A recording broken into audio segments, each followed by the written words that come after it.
Gaeilge over Ishig now you're talking. In this programme we learn how to give invitations and how to accept or refuse them. If you want to invite someone to go somewhere or to do something, you can use Gaeilge, would you like, which you'll recognise from earlier programmes. Gaeilge a gallery, would you like to go running? Gaeilge a hat a shoppadrachlum, would you like to come shopping with me? Argarushaw, watch these. Gaeilge clí golf imirt. Níamh, Gaeilge tallery. Hello, everyone. Gaeilge a hall gujin trailum. Gaeilge hat shoppadrachlum. Gaeilge, would you like? Did you notice that some of the people added the word yum to the end of their invitations? Yum, with me. Yum. Eish, listen to them again. Gaeilge clí golf imirt. Níamh, Gaeilge tallery. Hello, everyone. Gaeilge a hall gujin trailum. Gaeilge hat shoppadrachlum. Gaeilge hat the shoppadrachlum. Would you like to come shopping with me? Gaeilge hat the shoppadrachlum. Gaeilge gal gujin trailum. Would you like to go to the beach with me? Gaeilge gal gujin trailum. Gaeilge gal ri. Would you like to go running? Gaeilge gal ri. Gaeilge clí golf imirt. Would you like to play a game of golf? Gaeilge clí golf imirt. Before moving on, let's watch a few more examples of people giving invitations. Again, Gaeilge a harta iascadrachlum. Gaeilge dausa. Hi, Gaeilge. Hello, Hiran. Could you mate to any? Tamagamai. Gaeilge see she's. Gaeilge. Gaeilge hat sha. Find a cup of coffee. Gaeilge hat a giesgaraklum. Would you like to come fishing with me? Gaeilge dausa. Would you like to dance? Gaeilge see she's. Would you like to sit down? Gaeilge hat a sha for a cup of coffee. Would you like to come in for a cup of coffee? Again, Gaeilge a harta iascadrachlum. Gaeilge dausa. Hi, Gaeilge. Hello, Hiran. Could you mate to any? Tamagamai. Gaeilge see she's. Gaeilge. Gaeilge hat sha. Gaeilge hat the sta. Would you like to come in? Gaeilge hat the sta. Gaeilge see she's. Would you like to sit down? Gaeilge see she's. Gaeilge dausa. Would you like a dance? Gaeilge dausa. Gaeilge hat the iascadrachlum. Would you like to come fishing with me? Gaeilge hat the iascadrachlum. We listen now to some responses to those invitations. You'll hear Tabronarum, I'm sorry, Ní higlum, I can't, and Bavrelium, I'd love to. Níamh, Gaeilge tallery. Tabronarum tamarosh.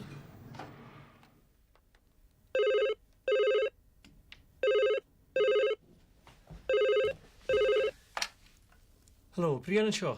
Hello, everyone. Gaeilge a hall gujin trailum. Tá brúnarm ní higlum. Tá má geirú níir. Gaeilge clí golf imirt. Bevrelum at macorun haar.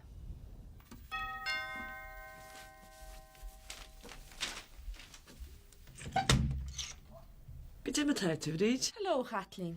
Gaeilge hat shoppadrachlum. Ní higlum, tá má angricha, tá má pental a tí.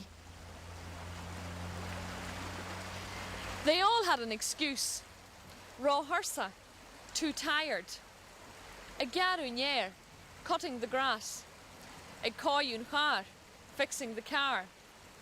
You also heard Tama angraiha, I'm very busy, and Tama paintalati, I'm painting the house. Eish lorish, listen to them again. Níamh, Gaeilge tallery. Tabronarum tamarosh.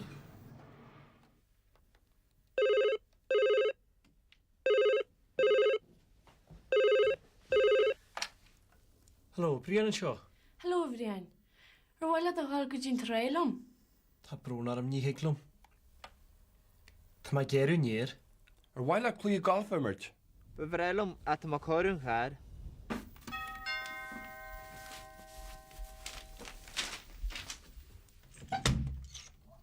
Go dtí me tú ríd? Hello, Kathleen. Bhile tá siop ar achtlum. Ní hiclam. Tá má angricha. Tá má péntal a tí. Tá má angricha. Tá má péntal a tí. I'm very busy. I'm painting the house. Tá má angricha. Tá má péntal a tí. Ba bhrealam a. I'd love to, but. Ba bhrealam a. Tá brón arm. I'm sorry. Tá brón arm. Tá má rá thursa. I'm too tired. Tá má rá thursa. Now, to find out whether or not someone is free, you can ask, Kajita tu Yanu, what are you doing? Kajita tu Yanu Sni Himara, what are you doing tomorrow night? Go dtí tú dhéanú sní muire? Sní muire. Ja ma nu daddy. Go tí. Ar bhile tá ag scanan? Oh boy, kinse. Jet dhéanú tróna, daddy. Ar bhile chuil siú, ó ba bhreilm. Mé a grí é a hán. Ní bhé, go tí. Tá teiciú gom don drama. Bhile a gáil? Ó ba bhaid cinse. Kajita tu Yanu Tranona, what are you doing this evening? Daddy, nothing. You also heard, Mitu Graiha I Haharden. Will you be busy Saturday night? Mitu Graiha I Haharden. Argaruidish. Go dtí tú dhéanú sní muire? Sní muire. Ja ma nu daddy. Go tí. Ar bhile tá ag scanan? Oh boy, kinse. Jet dhéanú tróna, daddy. Ar bhile chuil siú, ó ba bhreilm. Mé a grí é a hán. Mate to griha. Will you be busy? Mate to griha. Kajita Dianu. What are you doing? Kajita Dianu. Daddy. Nothing. Daddy. We listen now to the Connacht and Munster versions of Kajita tu Yanu, Tá brón arm, and Ní higlam. Céirta tú dhéanú sní Himara. Cén fá? Ar bhile tú chuil go drama núlam. Tá brónarm ní féidirlam. Tá me go amach le colm agus deirdre. Cat an tú déanana tróna? Can I have? Ar bhile teachta gíos go mánta. Tá brónarm ní féidirm, am dal go trálí. And in Ballamore, Deirdre is growing tired of Michael McKee and uses the excuse of her exams to avoid spending too much time with him. Look out for the phrases Jan Jaramadar na Leorer Fatamil. Forget the books for a while. And Will tu siúlamach le Deirdre? Are you going out with Deirdre? Deirdre? Míchal! Dí me tú? Ní acha me le tamilta. Ó tu go mai? Mai go leor. Bhí mar haid scrúdaithe an gon bhfuil. Tá go leor ebre le déanú gom. Tá me se go le stean seo le cup of coffee ó. Ar bhile a thachlam. Tá má an graithe, tá brúna mar bhíchail. Ar a Deirdre. Got te steala mo fá tamil bheig. Cai má lóirt le sin. Tá me dé gopur sa studio nu. Ní híclam, ní le táma gom. Tá me cinse gur bhile at sí síos a fá deim mómate agus cup of coffee ó. Jan jarmad an a leor a fá tamil. Mai go leor. Gur amach agam. Slán liv. Slán agam. Slán. Siad it sin nula. Hello, Deirdre. Agus cé seo? Seo Míchal McKee, cara le sin. Seo, bín muidir sinnim ceáil le heile. An míon inis. Nach jazz sin. Ar bhile a thachta má go tín studio le aigen. Bhai, iní na scrúdaithe beidir. Seo sean i teachtan inis. Deirdre!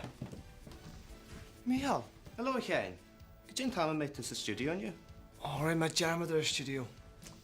Ní héaglam go an nacht. Tá náisiúnta greie, gus be mar gobar dín deich lug.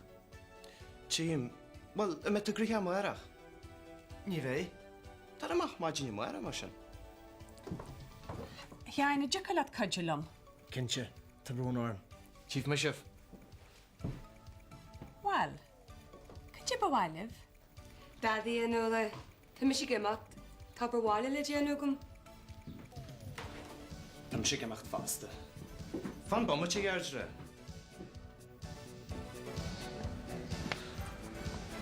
Siúla me seháile leat. Tá le brean agus níor mar caiint leat in is le fada. Mai go leor.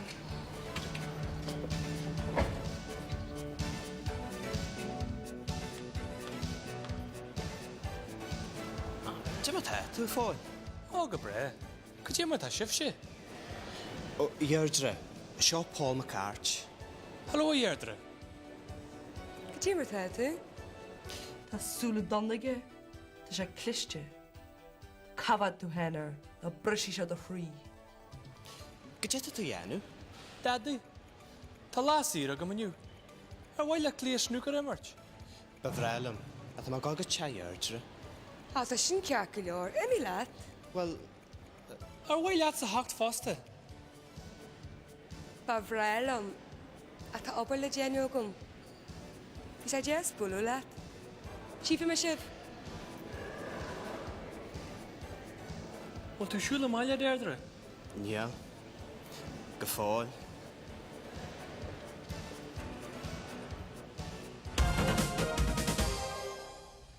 So far, we've learned how to give invitations. We've also covered some responses and how to ask what someone's doing. The next thing we need to know is how to arrange a place to meet. Where will we meet? Caite muile mit le chéile. Caite muile mit le chéile. Caite muile mit le chéile. Caite muile mit le chéile. Caite muile mit le chéile. Where will we meet? Caite muile mit le chéile. You'll often hear fan gavicima. Wait till I see. Fan gavicima. Bhfuil tal mahannacht. Bua cinse. Caite muile mit le chéile. Fan gavicima. Bhfuil a go balla cléalam tróna. Ba bhrealam. Caite muile mit le chéile. Fan gavicima. Bhfuil a iascairlam. Kenche, ní bhé me gríthe tróna. Caite muile mit le chéile. Fan go bheice Fan go bheice Wait till I see. Fan go bheice References to the shore and creatures of the sea are to be found in many coastal place names, like this one, Cloughnarone, the Stone of the Seals, Roundstone in County Galway.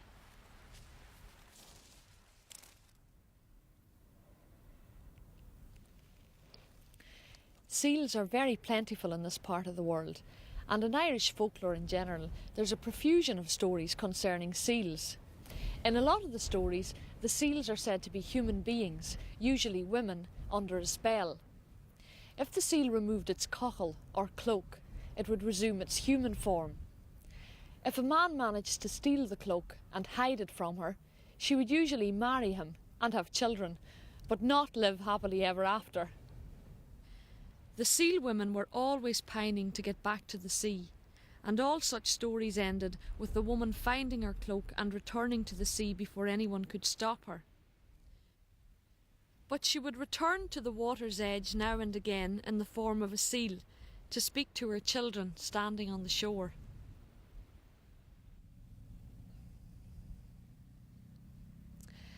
As well as roan, seal, look out for these other features and creatures of the seashore in the following place names. You'll hear Cladach, shore, Calu, pier, Schligain, shells, and Isk, fish. A Cladach, the shore.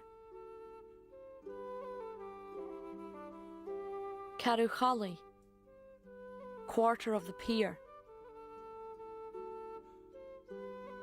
Schligach, abounding in shells. Iski, abounding in fish. Rinroin, seal point.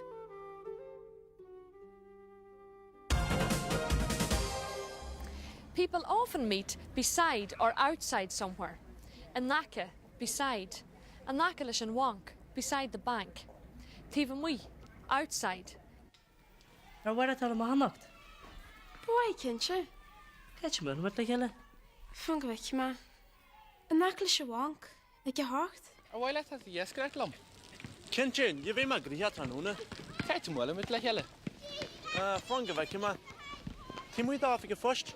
Go bre, teaf mansin tú hart fa lehané seo. Ar garú ríis. Watch them again. Ar bhile tá amachnacht. Bhai cinse. Caiit muna mit le heile. Fun go bhaic me. An nacla se bhainc ag go hácht. Ar bhile tá dhéascairt lom. Cinnte, ní bhé mar gríthe tróna. Caiit mhla mit le heile. Fáin go bhaic me. Tí muid áfa go fust. Tí muid áfa go fust. Outside the post office. Tí muid áfa go fust. An accolade and wonk. Beside the bank. An accolade and wonk. Let's turn our attention now to telling the time.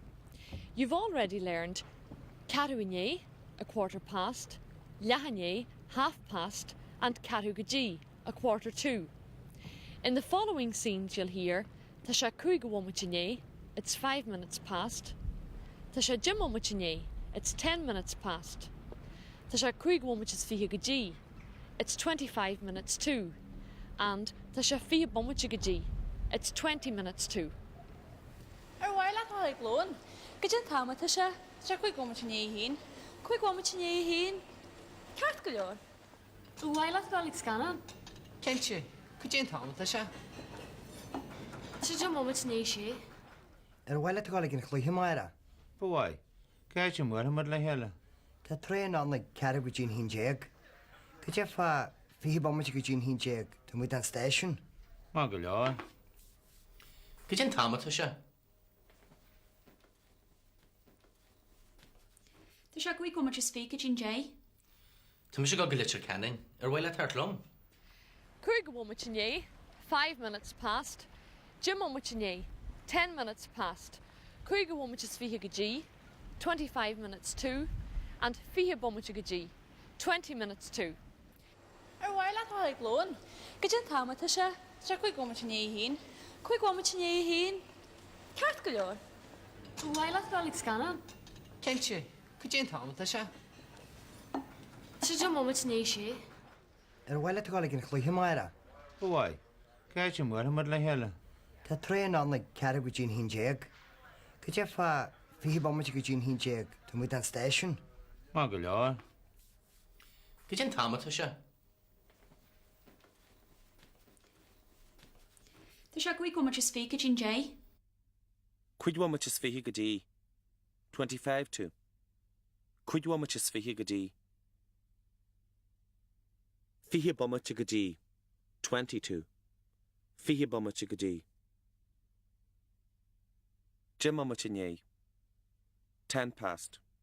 10:15. 5:15. 5 past. 5:15. Back in Ballamore, Fanula is growing very suspicious of Michael McKee and Deirdre. Sean, meanwhile, receives a call from his father, who wants to meet him for dinner. Look out for that she'd car Julian a chéile, sin a méid. They're friends, that's all. Tan bhíolann sin Mullen na Droichead go deas. That restaurant Mullen na Droichead is nice. And bhile at a go on their way. You'd like to go there, would you?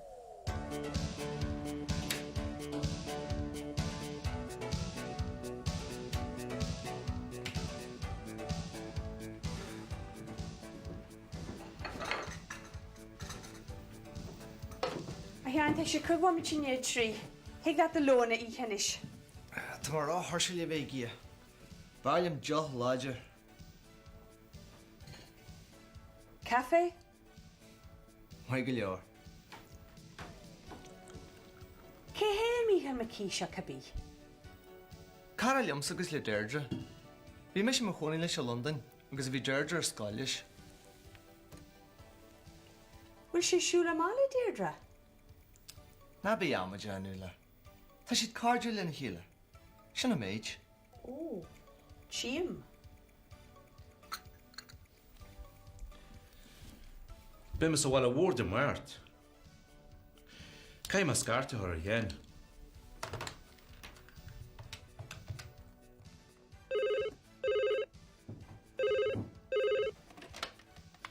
Hello, a brasserie? Oh, hello, Mr. Hammond. While at Lord Slishan. Tashin Shahanakalum. Slananish.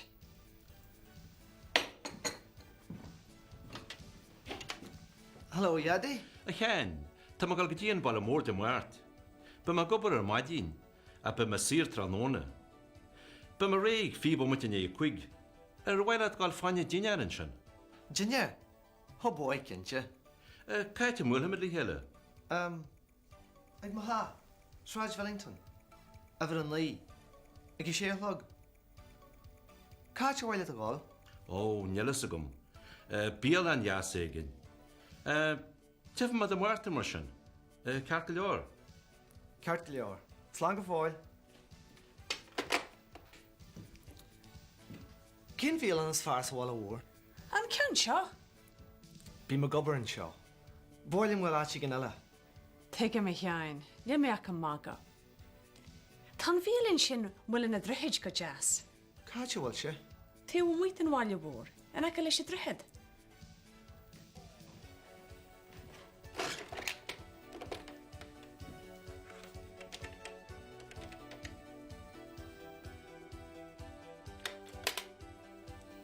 Hello, an sin mul na druid.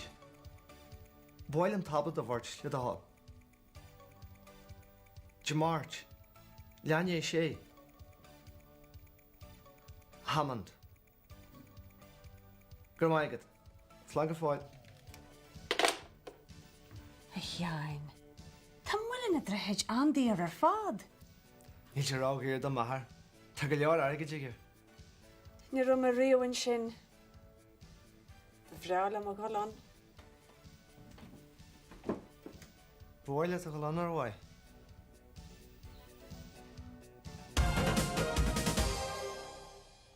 Sinna méid don chláir seo. That's all we have time for in this programme. Next time, you'll learn how to say how you feel and how to cancel arrangements due to illness. Chief Mishiv. Sa nagran seo den now you're talking chhuila tú. Ar bhaile tá hacht. Ar bhaile clíthe gáilfimirt. Ar bhaile tá gáil. Ar bhaile sí síos. Tá má an ghrithe. Tá má péntal a tí. Ba bhréilim ach. Tá má rá thursa. Mé tú greithe? Cudita tú dhéanú? Daddy. Ca háite muilhamid le chéile? Fan go bhaice me. Tíwa mui. An nace.